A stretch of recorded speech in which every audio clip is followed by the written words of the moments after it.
Hi everybody, I'm Mark Little, Executive Producer for WWE 2K15, and today we're going to talk a little bit about the gameplay improvements on PS4 and Xbox One that you can see coming out on November 18th. When you jump into the game, the first thing you'll see is each superstar's HUD located at the bottom of the screen.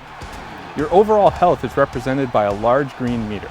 There are 3 levels to the meter, which gradually change from green to yellow and then from yellow to red as you take more punishment. When you take damage, you'll notice orange segments appear in the health meter. This is known as temporary damage, and over time, it slowly regenerates if you continue to avoid taking damage. Right below the health meter is the stamina meter. Just like the health meter, there are 3 levels of stamina which range from light blue to purple. Most of the actions you perform will use some of your stamina. When stamina is depleted, you can still go on offense and defend yourself, but you won't have the ability to perform signatures or finishers. The number just below the stamina meter represents your momentum. Your momentum will increase by going on offense or successfully reversing your opponent's attacks.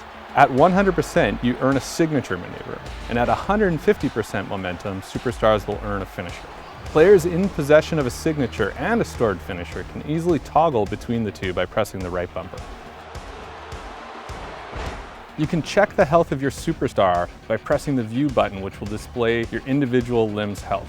Your opponent's limb target health is automatically displayed at any time you utilize limb targeting. One of the first things you'll see in WWE 2K15 is our new chain wrestling system. This is something that we brought to the game to add more realism and improve the overall pacing and flow of the game. Some superstars have a great advantage in chain wrestling due to their ratings, and this can help them take an early lead in a match.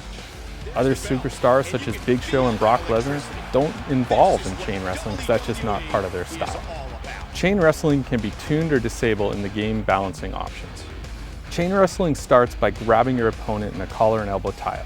Once you're in this hold, you can press the X button to transition to a wrist lock, the Y button to a side headlock, and the B button to a waist lock. It's a simple game of rock, paper, scissors. After you've transitioned out of the collar and elbow tie-up, you'll find yourself in a chain wrestling hold. From there, you search for the hot spot by rotating the right stick. When you find the hot spot, the controller rumbles and the meter begins to fill with red.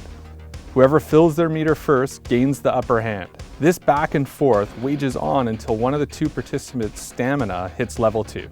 At that point, you'll transition into the next phase of the match, which is focused on grappling and damaging your opponent. Anyone who has played previous WWE games should be instantly familiar with our controls. The X button strikes, Y performs signatures and finishers, B Irish whips, and A grapples. Hold left trigger to run, and press right trigger when prompted to perform a reversal.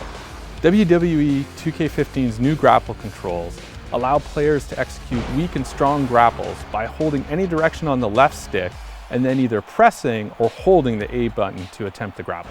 To grab your opponent in a front face lock, press the A button while the control stick is in a neutral position. Once you've got them in this hold, press any direction on the left stick and then press the A button to perform a grapple attack. In addition to the grapple attacks, you can also perform limb targeting moves by holding the right trigger and pressing any of the face buttons, or press and hold A to perform a submission. One of our big focuses for WWE 2K15 was adding more realism into the game. And one of the key changes in our gameplay this year is the addition of stamina, which allows us to have the superstars change how they wrestle and how they approach wrestling through the course of a match. Just like in real life, most actions in the game have a stamina cost associated with them. The bigger the move, the higher the stamina cost. Stamina allows you to integrate new, unique animations, things like strike reversals, climbing to the top rope, and even later in matches, desperation pins. Total stamina and stamina recovery rates vary for each superstar. Guys like Big Show, for instance, who have lower stamina and stamina recovery, need to better regulate their offensive output. However, this weakness is offset by his incredible power, which allows him to inflict significant damage in fewer offensive moves. Thanks for joining us, everyone, and stay tuned for more exciting information about WWE 2K15.